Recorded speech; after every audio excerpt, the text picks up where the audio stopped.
So guys, welcome back to your own channel Books Review. So in this video, we'll be talking about the page-by-page revised syllabus of History Civics for Class 10th ICSE 2023 batch. So इस video में मैं आपको page bye page बता दूंगा कि आपके कौन कौन से टॉपिक रिमूव हुए हैं आपके हिस्ट्री सिविक्स के लिए. तो चलो वीडियो को बिना देर करे शुरू करते हैं. सो जो आपका चैप्टर 1 है, the first war of independence, इसमें आपका कुछ भी रिमूव नहीं हुआ है.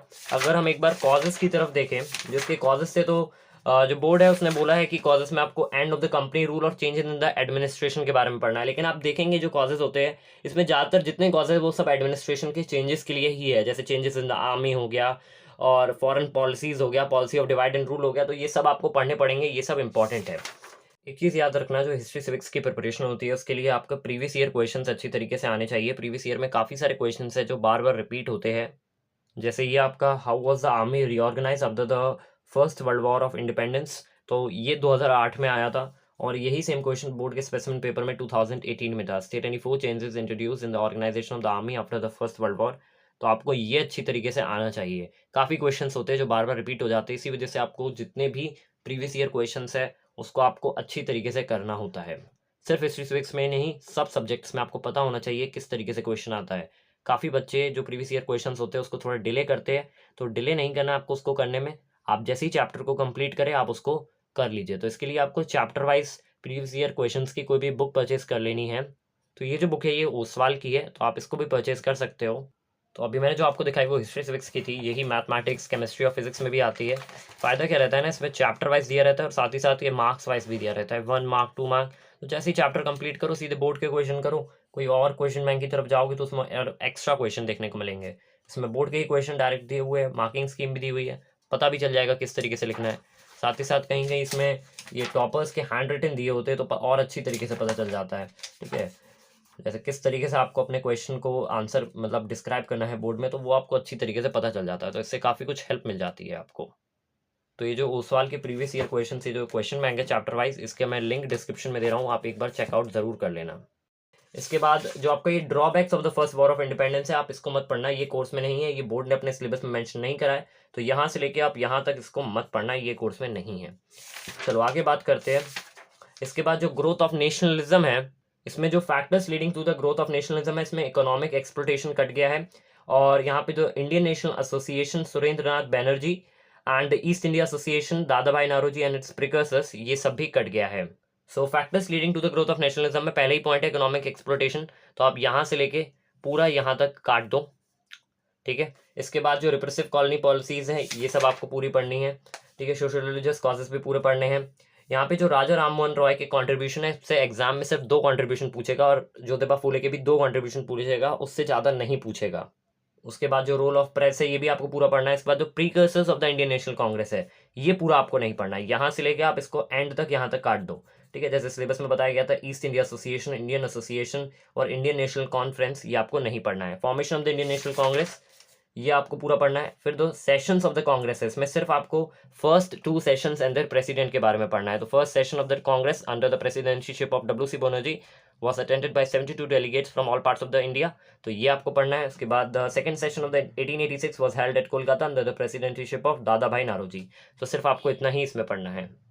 ये जितने यहाँ पे important sessions of the Congress दिए भी आप आगे वाले चैप्टर में, जो आगे आने वाले चैप्टर्स में आप इनका डिटेल में पढ़ोगे. इसके बाद जो चैप्टर 3 है, first phase of the Indian national movement, तो इसमें आपको ऑब्जेक्टिव्स नहीं पढ़ने, इसमें सिर्फ methods of struggle of the early nationalist and knee 2 contributions of Dadabhai Naoroji, Surendranath Banerjee and Gopal Krishna Gokhale ही पढ़ना है. तो सबसे पहले तो यहाँ पे जो demands of the early nationalist दिया है ये आपको पूरा नहीं पढ़ना है. यहाँ से लेके आप इसको जो नेक्स्ट पेज है उसके नीचे तक यहाँ तक आप कट कर दो. मैं दोबारा बता देता हूँ, जो demands of the early nationalist है ये आपको पूरा नहीं पढ़ना. ठीक है, यहाँ तक आप ये पूरा आखिरी तक इसको कट कर देना. इसके बाद जो methods of the early nationalist है ये आपको पूरा पढ़ना है. Achievements of the early nationalist ये आपको पूरा पढ़ना है. क्रिटिसिज्म ऑफ अर्ली नेशनलिस्ट ये पढ़ना है. Official attitude towards the Congress ये पढ़ना है. फिर प्रोमिनेंट अर्ली नेशनलिस्ट लीडर्स ये सब आपको पढ़ना है. इसके बाद फिर हम chapter number 4 the second phase of Indian national movement की तरफ बढ़ते हैं. तो इसमें जो brief mention of Surat split of 1907 है, सिर्फ आपको ये नहीं पढ़ना, बाकी सब कुछ पढ़ना है. तो आपको ये वाला पूरा पेज पढ़ना है. इसके बाद जो सूरत स्प्लिट ऑफ 1907 है, यहाँ से लेके आप इसको असर्टिव नेशनलिज्म के ऊपर तक काट दो, ये कोर्स में नहीं है. ठीक है, तो ये पूरा सूरत स्प्लिट कोर्स में नहीं है. उसके बाद the causes for the rise of assertive nationalism ये भी कोर्स में नहीं है. तो यहाँ से लेके आप इसको यहाँ तक काट देना, main objective of the assertive nationalist के ऊपर तक। मैं दोबारा बता देता हूँ, जो आपका सूरत स्प्लिट ऑफ 1907 था, ये पूरा आपका जो पैराग्राफ है ये कोर्स में नहीं है।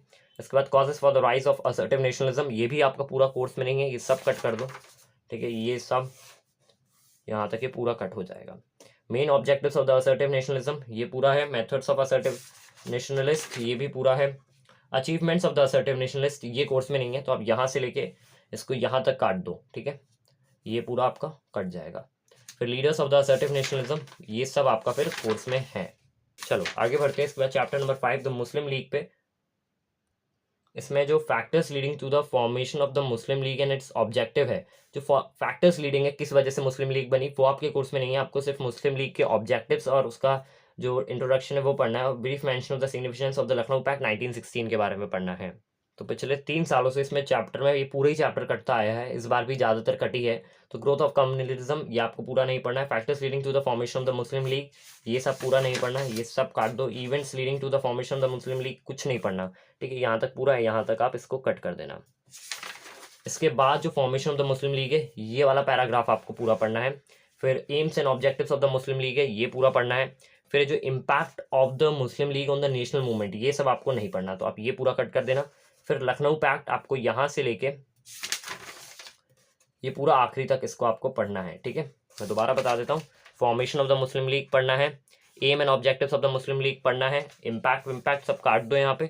लखनऊ पैक्ट ये पूरा पढ़ना है, लखनऊ पैक्ट से लेके आखिरी तक आपको पूरा पढ़ना है। सिग्निफिकेंस भी पढ़नी है एंड जो terms of the Lucknow pact है ये भी पढ़ने हैं, ठीक है। चलो इसके बाद हम लोग chapter number 6 Mahatma Gandhi and the national movement की तरफ बढ़ते हैं।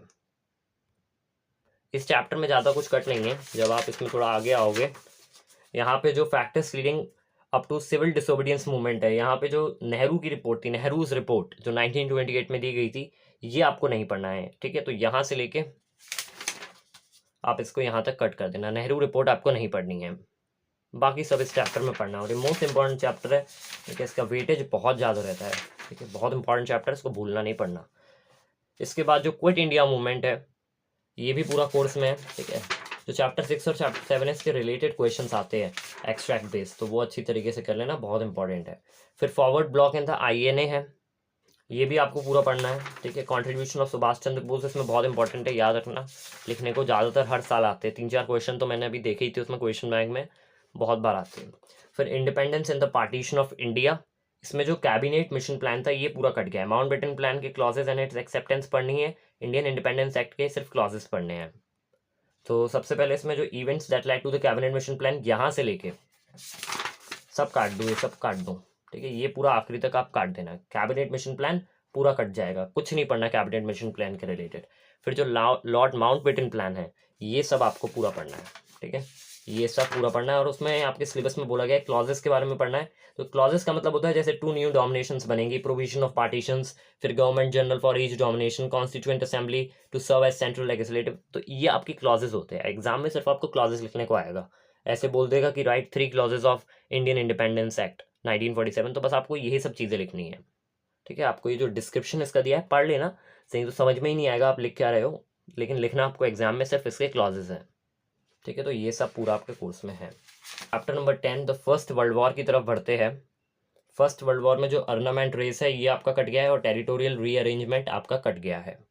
तो जो causes of the first world war है इसमें नेशनलिज्म इम्पीरियलिज्म पढ़ना है, रेस फॉर अर्नामेंट्स ये नहीं पढ़ना, division of Europe into 2 hostile groups पढ़ना है, ठीक है। सार्जावा क्राइसिस इमीडिएट क्रॉस ये पढ़ना है, ये बहुत बार एग्जाम में आता है, इसको इंपॉर्टेंट मार्क कर लेना, ये कम से कम 4-5 बार लगातार आया हुआ है। सार्जावा क्राइसिस इमीडिएट क्रॉस बहुत आता है।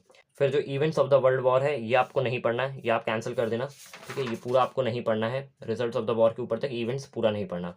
रिजल्ट ऑफ द वॉर में ट्रीटी ऑफ वर्सलीज पूरा पढ़ना है, टेरिटोरियल रीअरेंजमेंट काट देना, ये नहीं पढ़ना। Formation of the League of Nations ये सब आपको पढ़ना है। वैसे सिलेबस में बोला गया objectives of the League of Nations, लेकिन अब जब तक आप जो लीग ऑफ नेशंस है उसके बारे में नहीं जानोगे उसके ऑब्जेक्टिव्स कैसे लर्न कर लोगे, क्योंकि जो आगे आने वाले चैप्टर है सेकंड वर्ल्ड वॉर और नॉन अलाइन मूवमेंट, उसमें इसका काफ़ी ज़्यादा बार यूज़ करा गया है लीग ऑफ नेशंस, तो आपको लीग ऑफ नेशंस के बारे में पता होना चाहिए एग्जाम में, लेकिन सिर्फ आपसे objectives of the League of Nations ही पूछेगा।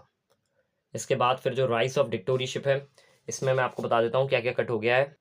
तो फैसिज्म आपको पूरा पढ़ना है, causes for the rise of fascism ये आपको पूरा पढ़ना है। फिर एम्स ऑफ द फैसिज्म काट देना है, ये पूरा आपके कोर्स में नहीं है। फासिज्म इन इटली पढ़ना है, इम्पैक्ट ऑफ द फेसिज्म ये काट देना, ठीक है, ये पूरा काट देना, ये कोर्स में नहीं है। नाजी डिक्टेटरशिप इन जर्मनी पूरा पढ़ना है। Causes for the rise of Nazism ये पूरा पढ़ना है, ठीक है, ये सब पूरा पढ़ना है। एम्स ऑफ नाजिज्म काट देना, इम्पैक्ट ऑफ नाजिज्म ये सब काट दो, ठीक है, ये सब कोर्स में नहीं है। फिर similarity between the causes of fascism and Nazism ये पूरा पढ़ना है, and similarities between ideology of fascism and Nazism पूरा पढ़ना है। चलो आगे बढ़ते हैं। इसके बाद जो चैप्टर नंबर 12 है द सेकेंड वर्ल्ड वॉर, इसमें जो आपके कॉजेज है इसमें आपको पॉलिसी ऑफ अपीसमेंट नहीं पढ़ना है, और brief mention of the attack on Pearl Harbor and bombing of Hiroshima and Nagasaki ये नहीं पढ़ना। तो ये जो थे सेकेंड वर्ल्ड वॉर के इवेंट्स थे, तो मतलब इवेंट्स आपको सेकेंड वर्ल्ड वॉर के नहीं पढ़ने हैं। सो जो आपका सेकेंड वर्ल्ड वॉर वाला चैप्टर है इसमें dissatisfaction with the Treaty of Versailles ये पूरा पढ़ना है, rise of fascism and Nazism पढ़ना है, पॉलिसी ऑफ अपीसमेंट जैसा सिलेबस में लिखा था ये कट हो गया है, तो पॉलिसीज ऑफ अपीसमेंट आपको ये पूरा नहीं पढ़ना। जापानीज इन्वेजन ऑफ चाइना पढ़ना है, failure of the League of Nations, Hitler invasion of immediate cause ये आपको पूरा पढ़ना है। इवेंट्स ऑफ द वॉर जैसे बताया गया था कि जो बॉम्बिंग थी हिरोशिमा एंड नागासाकी पे वो आपको नहीं पढ़नी, तो आप इसको पूरा काट देना यहाँ से लेके, ठीक है, यहाँ से लेके आप इसको पूरा यहाँ तक काट देना, कंट्रोल तक। इसके बाद जो consequences of the second World war है ये आपको पूरा पढ़ना है आखिरी तक, ठीक है। इसके बाद जो आपका चैप्टर नंबर 13 यूनाइटेड नेशंस है, इस चैप्टर में आपको objectives of the UN, composition and any 4 functions of the General Assembly, Security Council and International Court of Justice ही पढ़ना है। तो इसमें जो reasons for the establishment of the United Nations है यहाँ से लेके आप इसको यहाँ तक काट देना, ये कोर्स में नहीं है। ओरिजिन ऑफ द यूएन ये पूरा पढ़ना है आपको, फिर ये सब आपको पूरा पढ़ना है। याद रखना organs of the United nation में जो जनरल असेंबली, सिक्योरिटी काउंसिल और international Court of Justice he course में है। यहाँ पे जो आपको एक्स्ट्रा दिया हुआ है the economic and social council, the trusteeship council और द सेक्रेटेरिएट ये कोर्स में नहीं है, इसको काट देना।